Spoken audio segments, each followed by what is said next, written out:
Hello everyone. Ram Ram सभी को। आज का चैप्टर है हमारा 5 चैप्टर औरतों ने बदली दुनिया।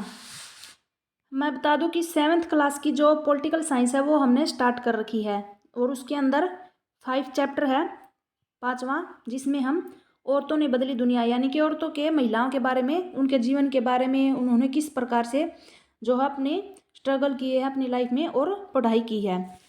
क्योंकि पिछले चैप्टर में हमने पढ़ा था लड़के और लड़कियों के रूप में बड़े होना, जिसमें हमने जो घरेलू महिलाएं थी, जो हाउस वाइफ थी, उनके बारे में पढ़ा था कि घर में कितना काम होता था और उनके काम को कोई वैल्यू नहीं की गई थी।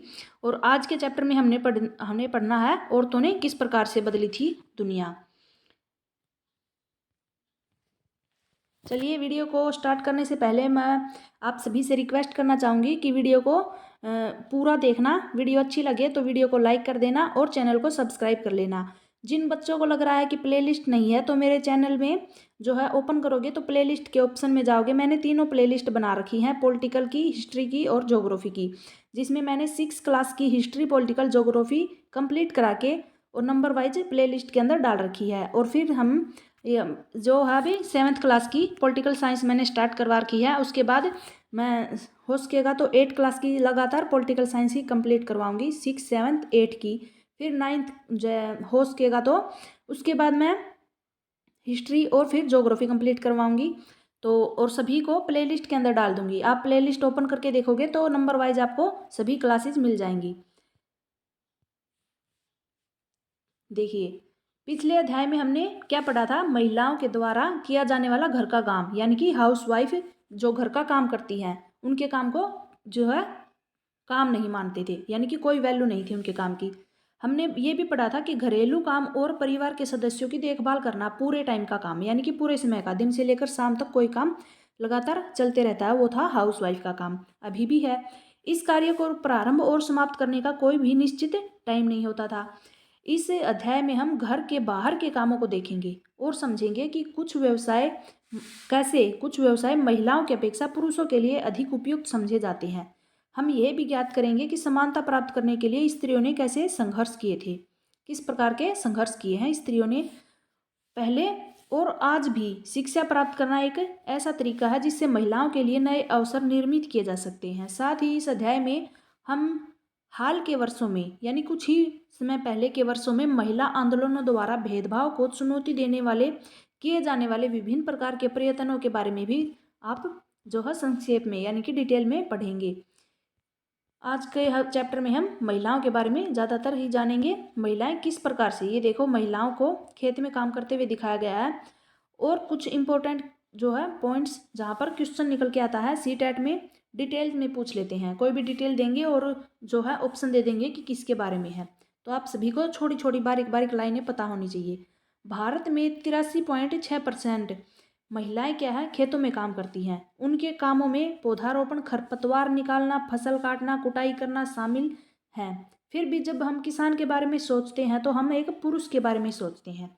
किसी भी इंसान को हम बोलेंगे कि किसान का चित्र बनाओ, तो कोई भी बच्चा हो या बड़ा हो, सबसे पहले उसके दिमाग में किसका चित्र आएगा? किसी भी जो है इंसान का चित्र आएगा। किसी भी इंसान का चित्र आएगा तो किसका चित्र आएगा? महिलाओं का या फिर पुरुषों का? तो सबसे पहले हम पुरुषों के बारे में सोचेंगे कि किसान तो एक पुरुष होगा, लेकिन महिलाएं जो खेत में काम करती हैं वो भी किसान ही होती हैं। ये देखिए, इसके जो है किसान की तरह एक उदाहरण लेंगे हम डॉक्टर का। इसमें दिखाया गया है कि रोजी मैडम की कक्षा के अधिकांश बच्चों ने नर्स के लिए महिलाओं ने और पायलट के रूप में पुरुषों के चित्र बनाए। यानी कि सभी के दिमाग में पहले से ही है ये बात कि जो नर्स का काम होगा वो महिलाएं करेंगी और जो पायलट यानी कि जहाज उड़ाएंगे वो पुरुष उड़ा सकते हैं, महिलाओं के बस की बात नहीं। ऐसा उन्होंने इस कारण से किया होगा, उन्हें लगता है कि घर के बाहर भी महिलाएं कुछ खास तरह के ही काम अच्छी तरह कर सकती हैं। उनको लगता है कि जैसे घर में नॉर्मली काम महिलाएं करती हैं, घर में झाड़ू पोछा लगा लिया, हल्के फुल्के काम लगते हैं सभी को, तो बाहर जो महिलाएं बाहर काम करने जाती हैं तो उनको भी जो है हल्के फुल्के काम करने पड़ते हैं। ना तो दिमाग लगाने की ज़रूरत और ना ही शरीर यानी कि कोई भी फिजिकल एक्टिविटी करने की ज़रूरत महिलाओं को, सिंपल काम करती होंगी। उदाहरण के लिए बहुत से लोग मानते हैं कि महिलाएं अच्छी नर्स हो सकती हैं क्योंकि वे अधिक सहनशील होती हैं, विनम्र होती हैं। इसलिए सभी को लगता है कि महिलाएं अच्छी नर्स हो सकती हैं क्योंकि वो नाजुक होती हैं। इसे परिवार में स्त्रियों की भूमिका के साथ मिलाकर देखा जाता है। इसी प्रकार माना जाता है कि विज्ञान के लिए तकनीकी दिमाग की जरूरत होती है और लड़कियां और महिलाएं तकनीकी कार्य में सक्षम नहीं होती। यानी कि सभी के दिमाग में एक छवि है कि जो तकनीकी काम होंगे दिमाग के काम होते हैं विज्ञान के लिए, तकनीक के लिए, और महिलाओं के पास तो दिमाग है नहीं, सभी दिमाग तो पुरुषों के पास है। ये उनकी सोच है। अनेक लोग इस प्रकार की रूढ़िवादी धारणा में विश्वास करते हैं कि इसलिए बहुत सी लड़कियों को डॉक्टर, इंजीनियर बनने के लिए अध्ययन करने और प्रशिक्षण लेने के लिए सहयोग नहीं मिलता। यानी कि सभी के मन में ये पहले से ही धारणा है कि जो डॉक्टर बनते हैं, पायलट बनते हैं, ये सब काम, इंजीनियर, ये सब तो पुरुषों के बस की बात है, महिलाओं के तो बस की बात है नहीं। इसलिए उनको जो है लोग सहयोग भी नहीं देते, उनको साथ भी नहीं देते पढ़ने के लिए। अधिकांश परिवारों में क्या है, स्कूली शिक्षा पूरी हो जाने के बाद लड़कियों को इस बात के लिए प्रेरित करते हैं कि उनका जो मुख्य लक्ष्य है वो शादी है।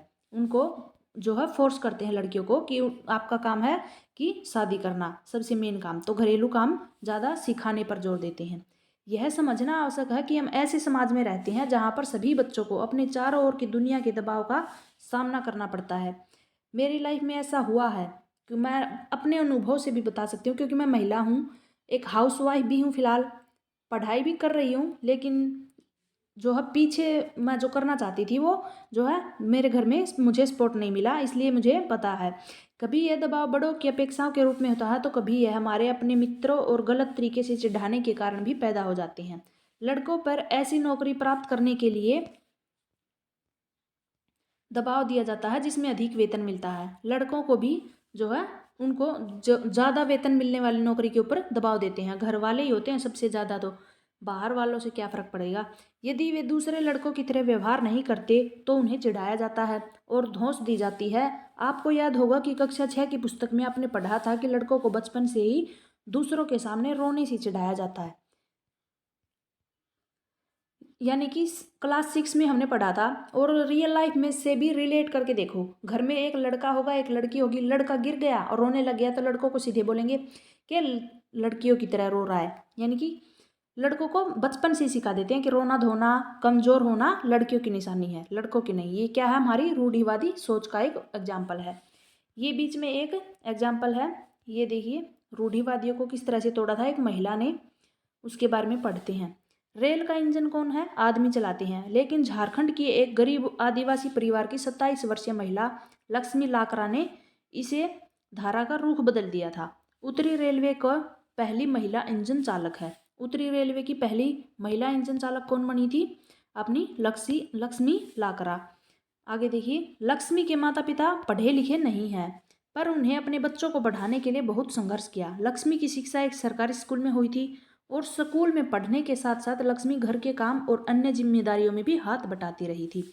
उसने मन लगाकर मेहनत से पढ़ाई की और स्कूल पूरा करके इलेक्ट्रॉनिक्स में डिप्लोमा अर्जित किया था। फिर वह रेलवे बोर्ड की परीक्षा में बैठी और पहली ही कोशिश में पास हो गई थी। लक्ष्मी कहती है, मुझे चुनौतियों से खेलना पसंद है और जैसे ही कोई कहता है कि फलाना काम लड़कियों के बस का नहीं, यानी कि लड़कियों के नहीं, मैं उसे करके रहती हूँ। क्या किया, लक्ष्मी ने खुद बताया है कि कोई भी अगर मुझे ये चुनौती देगा कि ये काम लड़के नहीं, लड़के कर सकते हैं, लड़कियों की बस की बात नहीं, तो मैं उस काम को करके ही रहती हूँ। लक्ष्मी के जीवन में ऐसा करने के अनेक अवसर आए हैं। जब वह इलेक्ट्रॉनिक्स करना चाहती थी तब उसने पॉलिटेक्निक में मोटरसाइकिल चलाई थी और तब उसने तय किया था कि वह इंजन ड्राइवर बनेगी। उसका दृष्टिकोण सीधा साधा है, जब तक मुझे मज़ा आ रहा है और मैं किसी को नुकसान नहीं पहुंचा रही तो मैं अच्छे से जो है रह पा रही हूँ और अपने माता पिता की मदद कर पा रही हूँ, तो मैं अपने तरीके से क्यों ना जीऊँ। यानी कि बिंदास अपने तरीके से जीने वाली लक्ष्मी लाकरा की एक स्टोरी दी गई है। उसने अपनी मर्जी से अपने सब्जेक्ट चुने, अपना आगे का जो अपना लक्ष्य था उसको प्राप्त किया अच्छे से।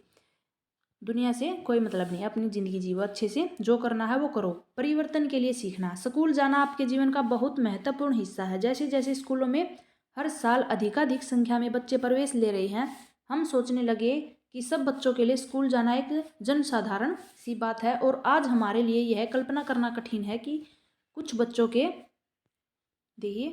के लिए स्कूल जाना और पढ़ना पहुँच के बाहर और या फिर अनुचित बात मानी जाती है। आज के टाइम में भी ऐसा है।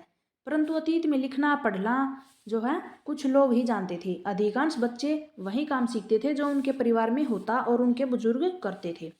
लड़कियों की स्थिति और भी ज़्यादा खराब थी, यानी कि पुरुषों की तो ऐसी थी ही थी, लड़कियों की तो बिल्कुल ही खराब थी। उन समाजों में जहाँ पर लड़कों को पढ़ना लिखना सिखाया जाता था, लड़कियों को अक्सर तक सीखने की अनुमति नहीं थी। और यहाँ तक कि उन परिवारों में भी जहाँ पर कुम्हारी, बुनकरी, वस्त्र बुनना और हस्तकला सिखाई जाती थी, यह धारणा यानी कि उनकी सोच थी कि लड़कियों और औरतों का काम केवल सहायता करने तक ही सीमित है। उदाहरण के लिए कुम्हार के व्यवसाय में स्त्रियां मिट्टी इकट्ठा करती थी और बर्तन बनाने के लिए उसे तैयार करती थी। क्योंकि वे चाक नहीं चलाती थी, इसलिए उन्हें कुम्हार नहीं माना, यानी कि कुम्हार के रूप में महिलाओं को जो है ऊपर का दर्जा नहीं दिया गया, महिलाओं को कुम्हार माना ही नहीं गया। थोड़ा गला खराब है। 19वीं शताब्दी में क्या है, लगभग 200 वर्ष पूर्व की बात है, शिक्षा के बारे में कई नए विचारों ने जन्म लिया था। विद्यालय अधिक प्रचलन में आ गए और वे समाज जिन्होंने स्वयं कभी पढ़ना लिखना नहीं सीखा था, वे अपने बच्चों को स्कूल भेजने लगे थे। तब भी लड़कियों की शिक्षा को लेकर बहुत ज़्यादा विरोध हुआ था। इसके बावजूद बहुत सी स्त्रियों और पुरुषों ने बालिकाओं के लिए स्कूल खोलने के लिए प्रयत्न किए थे। स्त्रियों ने पढ़ना लिखना सीखने के लिए संघर्ष भी किया था। आगे हम जो है कहानी पढ़ेंगे। पहले हम ये छोटी सी देख लेते हैं चित्र रामाबाई का।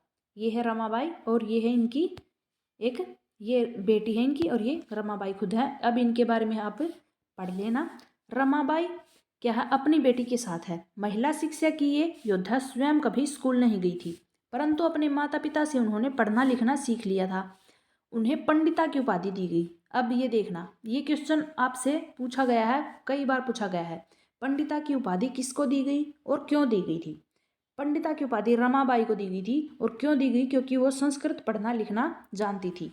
संस्कृत जिसको पढ़ना लिखना आता था उसको पंडिता की उपाधि देती थी, क्योंकि वे संस्कृत पढ़ना लिखना जानती थी और उस समय में औरतों के लिए बहुत बड़ी उपलब्धि थी। औरतों को तब यह ज्ञान अर्जित करने की अनुमति बिल्कुल नहीं थी। उन्होंने 1898 में पुणे के पास खेड़ा गांव में एक मिशन स्थापित किया, जहां विधवा स्त्रियों और गरीब औरतों को पढ़ने लिखने की स्वतंत्र होने की शिक्षा दी जाती थी। पढ़ने लिखने और स्वतंत्र होने की। उन्हें लकड़ी से चीजें बनाने, छापाखाना चलाने जैसी कुशलताएं भी सिखाई जाती, जो वर्तमान में भी लड़कियों को कम ही सिखाई जाती हैं। ऊपर बाएं हाथ की तरफ छपी तस्वीर में उनका छापाखाना दिख रहा है। रमाबाई का मिशन आज भी सक्रिय है। रमाबाई थी जिसने जो है संस्कृत पढ़ना लिखना जानती थी। और क्या था, ये रहा उसका छापाखाना का एक चित्र। ये देखिए, महिलाएं जिसमें छपाई, रंगाई, बुनाई ये सभी काम सिखाए जाते थे और आज भी सिखाए जाते हैं। अगला हम पढ़ेंगे रास सुंदरी देवी, इन महिलाओं के बारे में जिन्होंने बहुत मेहनत से पढ़ाई की थी। हम रास सुंदरी देवी के बारे में जानते हैं। इनका अनुभव पढ़ें, जो 200 वर्ष पूर्व पश्चिम बंगाल में पैदा हुई थी। कौन हुई थी? रास सुंदरी देवी जी। 60 वर्ष की अवस्था में उन्होंने बांग्ला भाषा में अपनी आत्मकथा लिखी थी। और उनकी आत्मकथा आप याद रखना, रास सुंदरी देवी जिन्होंने अपनी आत्मकथा लिखी थी और उसका नाम था आमार जीवन। किसी भारतीय महिला द्वारा लिखित पहली आत्मकथा थी। भारतीय महिला द्वारा लिखित पहली आत्मकथा आमार जीवन। राज सुंदरी देवी एक धनवान जमींदार परिवार की एक गृहिणी थी। उस समय लोगों का विश्वास था कि यदि लड़की लिखती पढ़ती है तो वह पति के लिए दुर्भाग्य लाती है और विधवा हो जाती है। इसके बावजूद उन्होंने अपनी शादी के बहुत समय बाद स्वयं ही छुप छुप कर लिखना पढ़ना सीखा था। अब उनकी कहानी देखना आप। मैं अत्यंत सवेरे ही काम करना शुरू कर देती और उधर आधी रात हो जाने के बाद भी काम में लगी रहती थी। बीच में भी विश्राम नहीं होता था। उस समय मैं केवल 14 वर्ष की थी। मेरे मन में एक अभिलाषा पनपने लगी कि मैं पढ़ना सीखूंगी, एक धार्मिक पांडुलिपि पढ़ूंगी। मैं अभागी थी। उन दिनों स्त्रियों को नहीं पढ़ाया जाता था। बाद में मैं स्वयं ही अपने विचारों का विरोध करने लगी। मुझे क्या हो गया, स्त्रियां पढ़ती नहीं, मैं कैसे पढ़ूंगी? उनके मन में जो है नेगेटिविटी आने लगी थी। फिर मुझे एक स्वप्न आया, मैं चैतन्य भागवत यानी कि एक संत का जीवन पढ़ रही थी। बाद में दिन के समय जब मैं रसोई में बैठी हुई भोजन बना रही थी, तब मैंने अपने पति को अपने सबसे बड़े बेटे को कहते हुए सुना, विपिन। उसके बड़े बेटे का क्या नाम था? विपिन। मैंने अपनी चैतन्य भागवत यहाँ छोड़ी है। जब मैं इसे मंगाऊं तुम इसे लेकर के अंदर आ जाना। वे पुस्तक वहीं पर छोड़कर चले गए और जब पुस्तक अंदर रख दी गई, मैंने चुपके से उसका एक पन्ना निकाल लिया और सावधानी से उसको छुपा लिया था। उसे छुपाना भी एक बहुत बड़ा काम था, क्योंकि किसी को वह मेरे हाथ में नहीं दिखना चाहिए था। मेरा सबसे बड़ा बेटा उस समय ताड़ के पत्तों पर लिख करके अक्षर बनाने का अभ्यास कर रहा था। ताड़ के पत्तों पर उसमें भी मैंने एक छिपा लिया, यानी कि उसने जो अक्षर लिखे हुए थे उसके बेटे ने ताड़ के पत्तों पर, उसमें से भी एक छिपा लिया और पांडुलिपि से एक पन्ना छुपा लिया। जब मौका मिलता मैं जाती और उस पन्ने के अक्षरों का मिलान अपने याद किए गए अक्षर से करती थी। मैंने उन शब्दों का भी मिलान करने की कोशिश की जो मैं दिन भर में सुनती रहती। अत्यधिक जतन और कोशिशों से एक लंबे समय के बाद मैं पढ़ना लिखना सीख गई। यानी कि रास सुंदरी देवी ने कितनी मुश्किल से जो है पढ़ना लिखना सीखा होगा। ये देखिए कितनी मुश्किल के, आज के टाइम में तो पढ़ने की आज़ादी है महिलाओं को।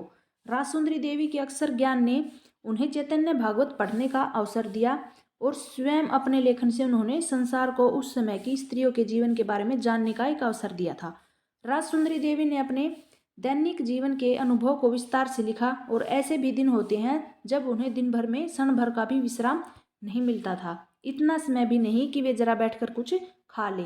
ये थी हमारे रास सुंदरी देवी की एक कहानी। ये देखिए सामने रास सुंदरी देवी और रुकैया हुसैन, जिन्हें पढ़ने लिखने की अनुमति बिल्कुल नहीं थी और उनकी स्थिति के विपरीत वर्तमान समय में भारत में बड़ी संख्या में लड़कियां स्कूल जाती हैं। इसके बावजूद भी बहुत सी लड़कियां गरीबी, शिक्षण की सुविधाओं का अभाव और भेदभाव के कारण स्कूल जाना छोड़ देती हैं। सभी समाजों और वर्गों की पृष्ठभूमि वाले बच्चों को शिक्षण की समान सुविधाएं प्रदान करना विशेषकर लड़कियों को आज भी भारत में एक चुनौती बना हुआ है। दूसरी कौन सी है? रुकैया हुसैन। इनके बारे में भी हम जानेंगे। रुकैया हुसैन शेखावत, ये देखिए लैंड का उनका सपना। रुकैया शेखावत हुसैन एक धनी परिवार में पैदा हुई थी। इन महिलाओं के आप नाम याद रखना और उन्हें क्या क्या उपलब्धि दी गई, क्या क्या उन्हें आत्मकथा लिखी, कौन कौन से उनके नाम हैं, कौन सी भाषा में लिखी, ये सभी आप याद रखना, क्योंकि ये सभी सीटेट में पूछे गए क्वेश्चन है। प्रीवियस ईयर के जो क्वेश्चन आप देखोगे ना, उनमें से सभी में एक एक क्वेश्चन जरूर मिलेगा। जिसके बाद जिसके पास क्या है, धनी परिवार में पैदा हुई थी रुकैया शेखावत हुसैन और उनके पास बहुत जमीन थी। यद्यपि उन्हें उर्दू पढ़ना और लिखना आता था, परंतु वे बांग्ला और अंग्रेजी सीखने से रोका गया था। उस समय अंग्रेजी को एक ऐसी भाषा के रूप में देखा जाता था जो लड़कियों के सामने नए विचार रखती, यानी कि उन्हें उर्दू और कौन सी भाषा आती थी? बांग्ला। यद्यपि उर्दू पढ़ना लिखना जानती थी, बांग्ला और अंग्रेजी नहीं आती थी। अंग्रेजी को किस रूप में देखा गया था? अंग्रेजी को जो लड़कों को सिखाई जाती थी, विचार उनके बुरे होंगे ये सभी मान करके उनको अंग्रेजी नहीं सिखाती थी, जिन्हें लोग लड़कियों के लिए कठिन नहीं मानते, इसलिए अंग्रेजी अधिकतर लड़कों को ही पढ़ाई जाती थी। रुकैया ने अपने बड़े भाई और बहन के सहयोग से बांग्ला और अंग्रेजी पढ़ना लिखना सीख लिया, यानी कि उन्होंने अंग्रेजी और बांग्ला भी पढ़ना लिखना सीख गया। उर्दू उन्हें पहले से ही आती थी। आगे जाकर के वे एक लेखिका बनी। 1905 में जब वे केवल 25 वर्ष की थी, तब अंग्रेजी भाषा में कौशल का अभ्यास करने के लिए उन्होंने एक उल्लेखनीय कहानी लिखी थी। जब वे 25 साल की थी 1905 में, तब उनकी कहानी का शीर्षक था सुल्ताना का स्वप्न। आप याद रखना, सुल्ताना का स्वप्न किसका था? रुकैया शेखावत हुसैन ने। कहानी में सुल्ताना नामक एक स्त्री की कल्पना की गई थी जो लेडी लैंड नाम एक जगह पर पहुंचती है। लेडी लैंड ऐसा स्थान था जहां पर स्त्रियों को पढ़ने, काम करने और आविष्कार करने की जो है स्वतंत्रता थी। इस कहानी में महिलाएं बादलों से होने वाली वर्षा को रोकने के उपाय खोजती हैं, यानी कि इन्होंने इमेजिन किया था, एक औरत का नाम रख दिया और फिर लेडीलैंड जहाँ पर वो गई, उन्होंने आज के ज़माने में जो चीज़ें होती हैं वो सपने देखे थे। हवाई कारें चलाना, लेडीलैंड में पुरुषों की आक्रामक बंदूकें, युद्ध के अन्य अस्त्र शस्त्र स्त्रियों की बौद्धिक शक्ति से हरा दिए जाते थे, यानी कि पुरुषों को स्त्रियों की जो बुद्धि होती थी उससे हरा दिए जाते थे और पुरुष एक अलग थलग स्थान में भेज दिए जाते थे। सुल्ताना लेडीलैंड ने अपनी बहन साराह के साथ यात्रा पर जाती है, तभी उसकी आँख खुल जाती है और उसे पता चलता है कि यह तो केवल एक स्वप्न देख रही है। जैसा कि आपने देखा, रुकैया शेखावत हुसैन उस समय स्त्रियों के हवाई जहाज और कारें चलाने का स्वप्न देख रही थी, जब लड़कियों को स्कूल तक जाने की अनुमति बिल्कुल नहीं थी। इस तरह से शिक्षा ने रुकैया का जीवन बदल दिया और रुकैया केवल स्वयं शिक्षित होकर संतुष्ट नहीं हुई। उनकी शिक्षा ने उन्हें स्वप्न देखने और लिखने की ही शक्ति नहीं दी, वरन उन्हें उससे बेहद करने की शक्ति दी थी। 1910 में उन्होंने कोलकाता में लड़कियों के लिए एक स्कूल खोला था, जो कि आज भी कार्य कर रहा है। ये थी रुकैया शेखावत हुसैन। और आपने रुकैया के बारे में पढ़ लिया, राज सुंदरी देवी के बारे में हमने पढ़ लिया। रमाबाई के हम बारे में भी हमने पढ़ लिया। ये महिलाएं जिन्होंने पढ़ाई के लिए कितना ज़्यादा संघर्ष किए हैं, इन सब के बारे में आपको याद रखना होगा। एक बार से नहीं चलता, तो वीडियो को आप दोबारा से देखना, बार बार देखोगे तो आपको अच्छे से याद होगी। और फिर यही क्वेश्चन बना बना करके मैं आप लोगों के लिए जो है वो प्रीवियस ईयर वाले क्वेश्चन भी लेकर आऊँगी, और जो है आपको PDF जो है वन लाइनर बोलोगे तो वन लाइनर भी मिलेंगे। वर्तमान समय में शिक्षा और विद्यालय। आज के युग में लड़के लड़कियां विशाल संख्या में विद्यालय में जा रहे हैं, लेकिन फिर भी हम देखते हैं कि लड़कों और लड़कियों की शिक्षा में अंतर है। भारत में हर 10 वर्ष में जनगणना होती है, जिसमें पूरे देश की जनसंख्या की जनगणना की गई है। इसमें भारत में रहने वालों के जीवन के बारे में विस्तृत जानकारी होती है। जनगणना जैसे उनकी आयु, पढ़ाई और उनके द्वारा किए जाने वाले काम। जनगणना में क्या क्या लेते हैं? आयु, पढ़ाई लिखाई और फिर उनके द्वारा किए जाने वाले सभी काम। इस जानकारी का इस्तेमाल हम अनेक बातों के आकलन के लिए करते हैं, जैसे कि शिक्षित लोगों की संख्या कितनी है, स्त्री पुरुषों का अनुपात। 1961 की जनगणना के अनुसार जब सब लड़कों और पुरुषों यानी कि 7 वर्ष और इससे अधिक आयु के लड़कों और पुरुषों का 40% जो है कितना हिस्सा शिक्षित था 1961 में, 40%। और इसकी तुलना में महिलाओं का कितना था? सिर्फ 15% शिक्षित था पहली जनगणना के अनुसार। अब देखिए 2011 की जनगणना के अनुसार लड़कों और पुरुषों की यानी कि पुरुषों की कितनी थी हो गई थी बढ़ करके 82% और महिलाओं की हो गई थी 65%। इसका आशय यह हुआ कि पुरुषों और स्त्रियों दोनों के बीच ऐसे लोगों का अनुपात बढ़ गया जो कि पढ़ लिख सकते थे, लेकिन जिसमें कुछ हद तक शिक्षा मिल चुकी है। लेकिन जैसा कि आप देख सकते हैं कि अब भी स्त्रियां पुरुषों की तुलना में बहुत कम पढ़ी लिखी हैं। इनके बीच का अंतर कितना है? 82 से 65 के बीच का अंतर देख लो आप। नीचे दी गई तालिका में विभिन्न वर्गों के लड़के लड़कियों का अनुपात दिखाया गया है। ये एक ड्राफ्ट बनाया गया है जो है जिसमें दिखाया गया है कि किस उम्र के बच्चे कम पढ़े लिखे हैं, उस तरह से हिसाब से दिया गया है। आगे देखिए, संभवतः आपने ऊपर दी गई तालिका में इस बात पर ध्यान दिया गया हो कि सब लड़कियों की श्रेणी की तुलना में अनुसूचित जाति और अनुसूचित जनजाति की लड़कियों को स्कूल छोड़ने की दर अधिक है। इसका अर्थ क्या है? दलित और आदिवासी पृष्ठभूमि की लड़कियों के स्कूल में रहने की संभावना कम रहती है। वर्ष 2011 की जनगणना से यह पता चलता है कि अनुसूचित जाति और अनुसूचित जनजाति की लड़कियों की अपेक्षा मुस्लिम लड़कियों की प्राथमिक शिक्षा पूरी करने की संभावना और भी कम रहती है। यानी कि मुस्लिम लड़कियां बिल्कुल कम पढ़ती हैं।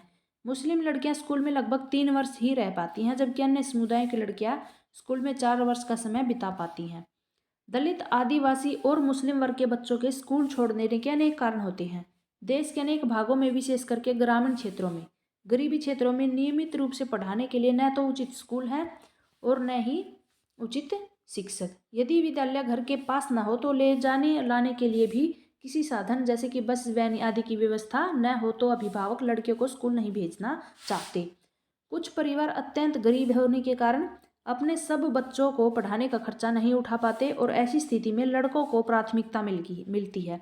यानी कि किसी के 2 बच्चे हैं, मान लो एक लड़का एक लड़की, वो किसी एक बच्चे को पढ़ा सकते हैं तो वो अपने बेटे को ही पढ़ाएंगे। बोल देंगे लड़कियों को क्या करेंगे पढ़कर स्कूल जाकर, उनको तो ससुराल जाना है। बहुत से बच्चे इसलिए भी स्कूल छोड़ देते हैं क्योंकि उनके साथ उनके शिक्षक और सहपाठी भेदभाव करते हैं। बच्चों को तो ज्ञान होता नहीं है, टीचर भी ऐसे हो गए। 2014 में शुरू हुई थी हमारी बेटी बचाओ बेटी पढ़ाओ अभियान। ये आपको डेट याद रखनी है। महिला आंदोलन, ये देखिए हमारा महिला आंदोलन। अब महिलाओं और लड़कियों को पढ़ने का और स्कूल जाने का अधिकार है। अन्य क्षेत्र भी हैं जैसे कि कानूनी सुधार, हिंसा, स्वास्थ्य, जहाँ पर लड़की और महिलाओं की स्थिति बेहतर हुई है। ये परिवर्तन अपने आप नहीं आए, औरतों ने व्यक्तिगत स्तर पर और आपस में मिलकर इन परिवर्तनों के लिए काफ़ी संघर्ष किए हैं। इन संघर्षों को महिला आंदोलन कहा गया है। यानी कि महिलाओं ने कई आंदोलन किए हैं, तब जाकर के हम जैसे महिलाएं हैं, आप जो पढ़ रही हैं, वो उनको आज़ादी तब मिली है। देश के विभिन्न भागों से कई औरतें और कई महिला संगठन इस आंदोलन के हिस्से हैं और कई पुरुष भी महिला आंदोलन का समर्थन करते हैं। इस आंदोलन में जुटे लोगों की मेहनत, निष्ठा और उनकी विशेषताएं इसे एक बहुत ही जीवंत आंदोलन बनाती हैं। इसमें चेतना जागृत करने, भेदभाव का मुकाबला करने और न्याय हासिल करने के लिए भिन्न भिन्न रणनीतियों का उपयोग किया गया है। उनकी कुछ झलकियां आप यहाँ पर देख सकते हैं। अभियान पहले पढ़ेंगे हम अभियान के बारे में। भेदभाव हिंसा के विरोध में अभियान चलाना महिला आंदोलन का ही एक महत्वपूर्ण हिस्सा है। भेदभाव के खिलाफ चलाया गया एक अभियानों के फलस्वरूप नए कानून भी बने हैं। सन 2006 में एक कानून बना है जिससे घर के अंदर शारीरिक मानसिक हिंसा का भोग करती हुई औरतों को सुरक्षा मिलेगी, यानी कि घरेलू हिंसा से उनको मुक्ति मिलेगी। ये कानून बना है 2006 में। इसी तरह महिला आंदोलन के अभियानों के कारण 1997 में सर्वोच्च न्यायालय ने कार्य के स्थान पर क्या किया, शैक्षणिक संस्थानों में महिलाओं के साथ होने वाली यौन प्रताड़ना से उन्हें सुरक्षा प्रदान करने के लिए दिशा निर्देश दिए गए। यानी कि शिक्षा के क्षेत्र में शैक्षणिक संस्थानों में जहाँ पर महिलाएं पढ़ने लिखने जाती हैं, वहाँ पर उन्हें कोई भी बुरी नज़र से देखे या फिर कुछ भी उनके साथ गलत हो, उसके लिए भी उन्होंने जो है आंदोलन चलाए थे। एक और उदाहरण देखें तो 1980 के दशक में देश भर के महिला संगठनों ने दहेज हत्याओं के खिलाफ, जो दहेज के पहले काफ़ी ज़्यादा होती थी, दहेज में नवविवाहित युवतियों को उनके पति और ससुराल के लोगों द्वारा दहेज के लालच में मौत के घाट उतार दिया जाता था। हमारे गांव में एक घटना हुई थी जब मैं काफ़ी छोटी थी, तब सुनी थी मैंने। अब आजकल तो पता नहीं। महिला संगठनों द्वारा इस बात की कड़ी आलोचना की गई थी और कानून अपराधियों को कुछ नहीं कर पा रहा। इस मुद्दे पर महिलाएं सड़कों पर निकल आई थी और उन्होंने अदालत के दरवाजे खटखटाए और आपस में अनुभव और जानकारियों के आदान प्रदान किया तथा यह समाज का एक बड़ा सार्वजनिक मुद्दा बन गया था और अखबारों में छाने लगा था। दहेज से संबंधित कानून को बदला गया ताकि दहेज मांगने वाले परिवार को दंडित किया जा सके। जागरूकता बढ़ाना। औरतों के अधिकारों के संबंध में समाज में जागरूकता बढ़ाना भी एक आंदोलन का ही प्रमुख कार्य है। गीतों, नुक्कड़ नाटकों, जनसभाओं के माध्यम से वे अपने संदेश लोगों के बीच पहुंचा सकते हैं।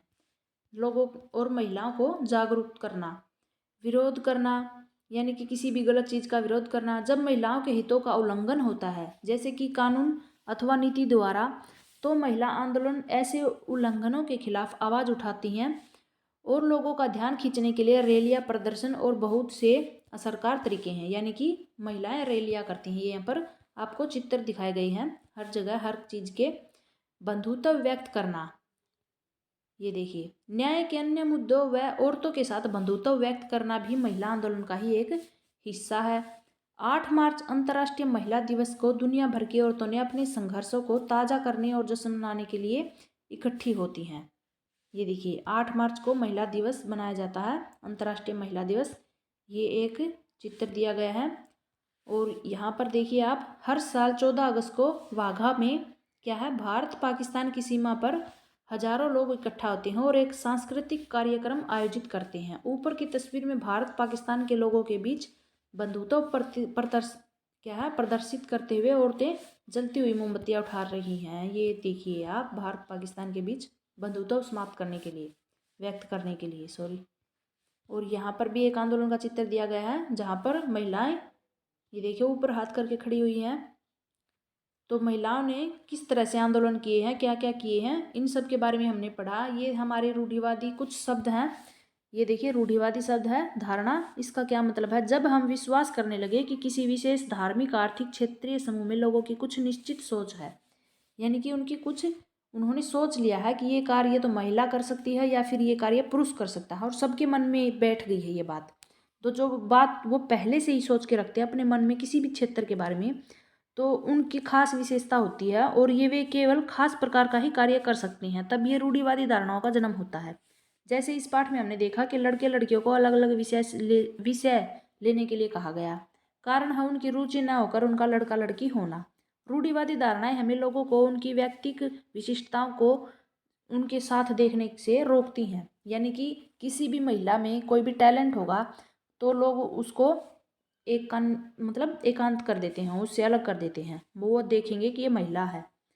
भेदभाव तब होता है जब हम लोगों के साथ समानता और आदर का व्यवहार नहीं करते हैं, और यह तब होता है जब व्यक्ति के साथ संस्थाएं पूर्वाग्रह से ग्रसित होती हैं। भेदभाव तब होता है जब हम किसी के साथ अलग व्यवहार करते हैं या फिर भेद करते हैं। उल्लंघन, जब कोई जबरदस्ती कानून तोड़ता है और खुले रूप से किसी का अपमान करता है, तब हम कह सकते हैं कि उसने उल्लंघन किया।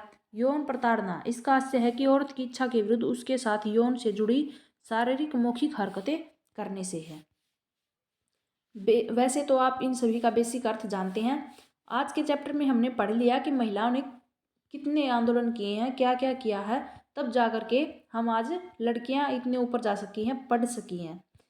लेकिन फिर भी आज के ज़माने में भी कुछ जगह ऐसी हैं जहाँ पर स्कूल की कमी है, चाहे शिक्षकों की कमी है, चाहे फिर परिवार गरीब है, पैसों की कमी है, आने जाने की कमी है, वाहनों की कमी। इस वजह से किसी ना किसी कारण से जो है, सबसे पहले एक लड़का और लड़की में से अगर घर वाले बोलेंगे ना कि हमारे पास पैसे नहीं है या फिर वाहन नहीं है, कुछ भी उनके पास थोड़ी सी भी कमी होगी ना, तो वो सबसे पहले लड़की का हाथ पकड़ के नीचे खींच लेंगे कि तू रहने दे, इसको पढ़ने दे। यानी कि वो अपने बेटों के ऊपर ज़्यादा जोर देते हैं। आप अपने अपने घरों में आपकी बहनें भी होंगी और लड़कियां हैं उनके भाई भी होंगे, तो आप अपने जो है फैमिली से ही देख लेना कि लड़कों को ज़्यादा छूट मिलेगी और लड़कियों को दबाया जाएगा। भले ही लड़कियां ज़्यादा इंटेलिजेंट हो, ज़्यादा फिर लड़कों से ज़्यादा उनके पास दिमाग हो, उनके ज़्यादा मार्क्स हो एग्जाम में, फिर भी लड़कों को कोई भी ये नहीं कहेगा। बोलेंगे थोड़ी मेहनत करो आगे जाओगे। लड़कियों को बोलेंगे कि क्या करेगी पढ़ लिख के, ससुराल जाना है। ये था हमारा आज का चैप्टर। और जो महिलाएं हैं, जो भी लड़कियां पढ़ रही हैं, उनसे यही रिक्वेस्ट है कि पढ़े रहो, लगते रहो और पढ़ लिख करके कामयाब होके दिखा दो घर वालों को। और आपको जो बेटी होगी ना, उसको मत रोकना।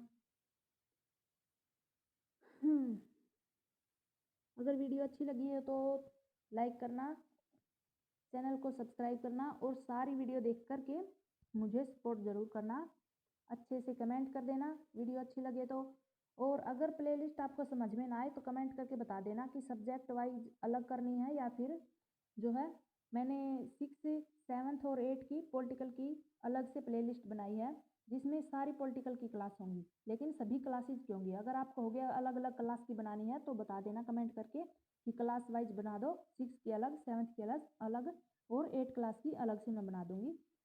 सारी वीडियोस देखना, वीडियो को अच्छी लगे तो लाइक ज़रूर कर देना। एंड आप सब ये सोच लेना कि ये जो सी टेट आने वाला है, इसके बाद अगला जो सी टेट आएगा ना, उसमें आपको बहुत ज़्यादा मुश्किल होने वाली है। इसलिए कोशिश करो कि अभी सी टेट निकल जाए, क्योंकि अगले सी टेट में ना बहुत सारे चेंजिंग आने वाले हैं। हो सकता है सिलेबस चेंज हो जाए, या फिर जो है सीबीएसई अभी जो कंडक्ट करवा रही है सी टेट का एग्ज़ाम, हो सकता है कि अगली साल जो एग्ज़ाम होगा वो आपको अनटी के द्वारा ले सी टेट का एग्ज़ाम। और फिर आपको पता है एकदम से अगर कोई दूसरी तरफ से एग्ज़ाम होगा तो सिलेबस चेंज होगा और जो एग्ज़ाम का तरीका चेंज होगा, ऑनलाइन भी हो सकता है। ऑनलाइन एग्ज़ाम करने में काफ़ी दिक्कतें आती हैं, स्क्रीन के ऊपर देखकर पढ़ना लिखना उसमें काफ़ी ज़्यादा टाइम जाता है। तो कोशिश करना कि इस बार सी टेट निकल जाए, जी तोड़ मेहनत करना। और मेरी तरफ से आप सभी को all the best. Bye bye.